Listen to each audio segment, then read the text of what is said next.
Yes. Now we'll discuss about the lumbar vertebra. Here you can see this is lumbar vertebra. If you compare with the cervical vertebra, this is cervical vertebra. In cervical vertebra, we have seen in transverse passage. Here you can see this is transverse passage. If you compare to this is transverse passage, in which you can see this is foramen transversarum. This is foramen transversarum here, and here in this region in transverse passage no such type of foramen is present. So this is difference between the cervical and lumbar region vertebrae. So as you know, there are 5 lumbar vertebra. First, second, third and fourth are typical vertebra, typical lumbar vertebra, and fifth is atypical.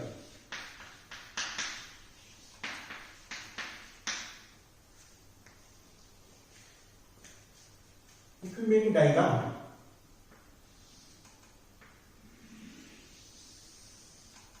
this is body of the typical vertebra. This body is large. The transverse dimension is larger in comparison to anterior-posterior dimension. And here,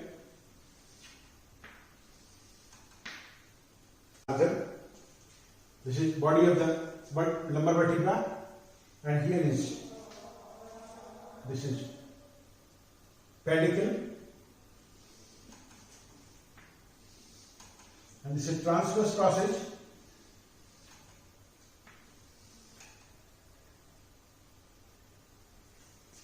Here is small end passage. This is known as accessory passage. Here you can see this part, this is transverse passage, and here small passage is here. This is accessory transverse passage. So this is accessory passage. So this is accessory passage. This is transverse passage. This is accessory passage.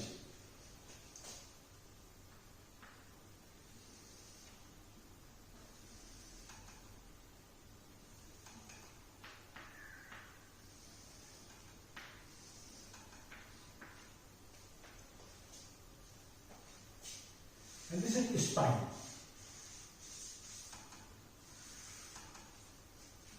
If you see, this is spine or spinous passage. Here is superior articular facet.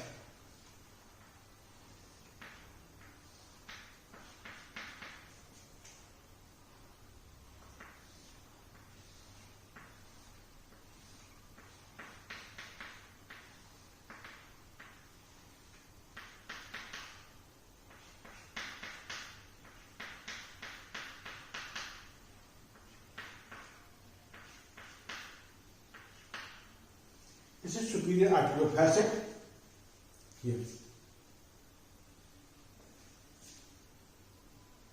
and here is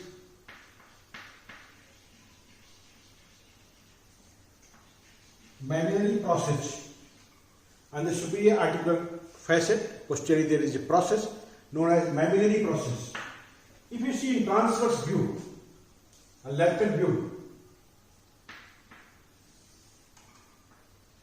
this is body, this is body, this height of body on anterior part is larger in comparison to posterior part. So here you can see in anterior part, body is slightly larger in comparison to posterior part. So this is slightly larger, and here is inferior intervertebral foramen,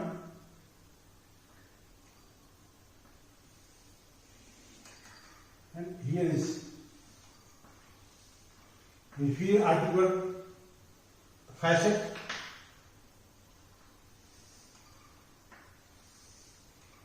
this is spine, here is superior intervertebral foramen,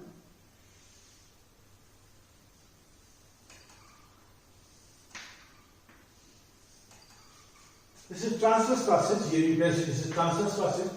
This is superior articular passage here, and this is articular surface, and here is mammillary process.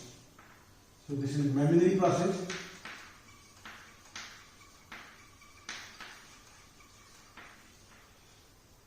This is spine. Here is inferior articular surface.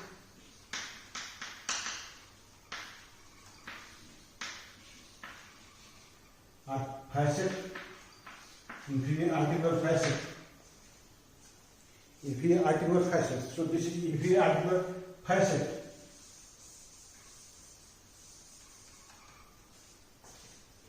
And this is superior articular facet. Here is superior articular facet. This is superior articular facet. So it has body is large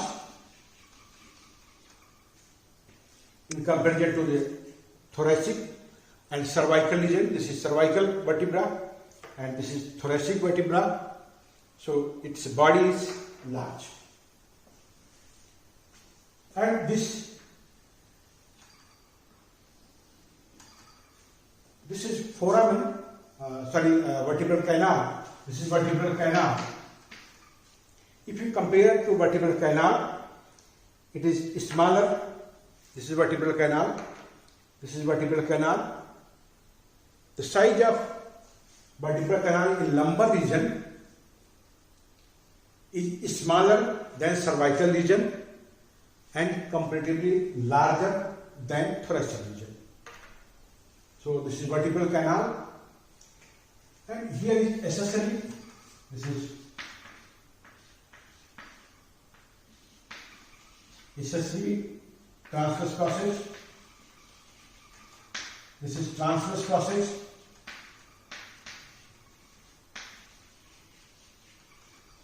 This part is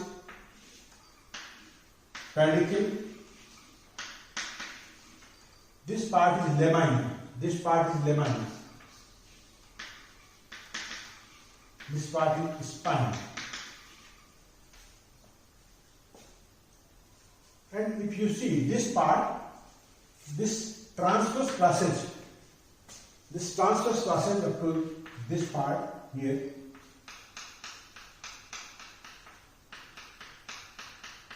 this transverse passage is homologous with the ribs. It is homologous with the ribs.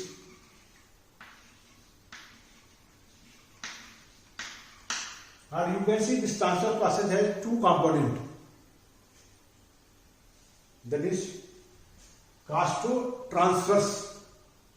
One part is costo part. Costo means costal part, and this is transverse passage. So this transverse passage has two components. One is made up of, one is homologous with the ribs, and this is real transverse passage. So this part is homologous with the rib. This is costal part, and this part, this accessory part, accessory transverse passage. This accessory part is the transverse passage, and here this part is transverse passage. This part is homologous with the ribs. This is superior articular facet, and here is another process, that is mammillary process.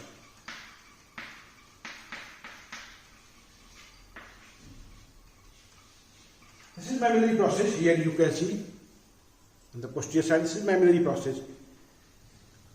This is mammillary process. If you see, this is superior articular facet and here is inferior articular facet. If you compare distance between these two and distance between these two, the superior articular facet, this is suppose this is superior articular facet of one side and the side. This is inferior articular facet. So in typical vertebra, typical lumbar vertebra, the distance between the superior articular facet is larger in comparison to inferior articular facet. So you can see this is inferior articular facet, this is superior. This distance is larger in comparison to this.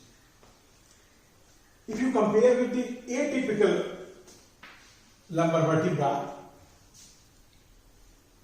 in atypical lumbar vertebra, both superior and inferior articular facets are of equal distance, or in some cases the inferior is more distant in comparison to superior. So this is feature of the atypical lumbar vertebra. If you see the transverse passage, if you compare the transverse passage of the atypical, here you can see this is thin. In atypical, it is broad, and transverse passage is broad and thick in the case of atypical. The superior articular facet, if you see direction of the superior articular facet here, backward and medially, its direction is backward and medially. And inferior articular facet, its direction is forward and laterally. This is inferior articular facet. Here, direction is forward, this is the anterior side, forward and laterally. This is anatomical position, forward and laterally. And another thing, superior intervertebral notch here, it is less deeper in comparison to inferior vertebral intervertebral notch.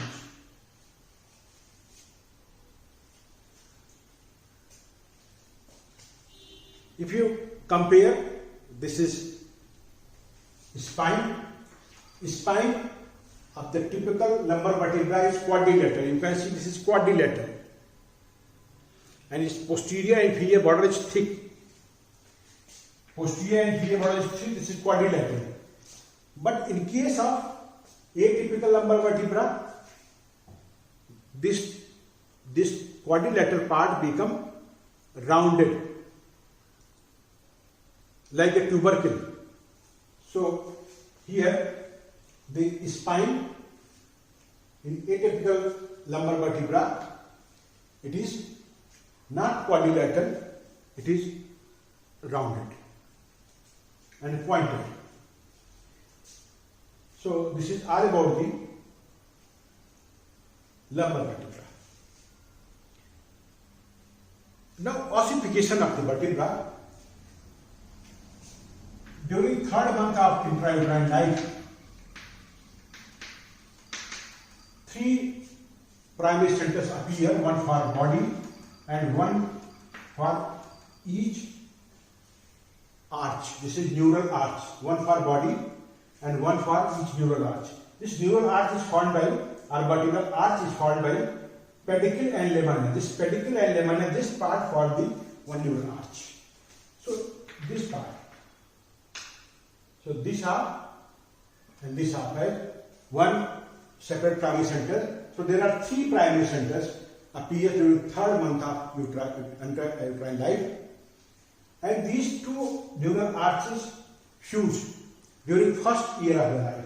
During first year, these 2 fuse, and during 6th year, these 2 neural arches fuse with this body. So during 6th year, body and all neural arches fuse. In case of spina bifida, these 2 neural arches do not fuse with each other. These are separated. So here a gap is formed. And through this gap, there is herniation or protrusion of the meninges, sometimes along with the spinal cord. Meningosteal is formed here. Syringomelia. So these are the clinical importance of this vertebra. So this is all about the lumbar vertebra. Thank you.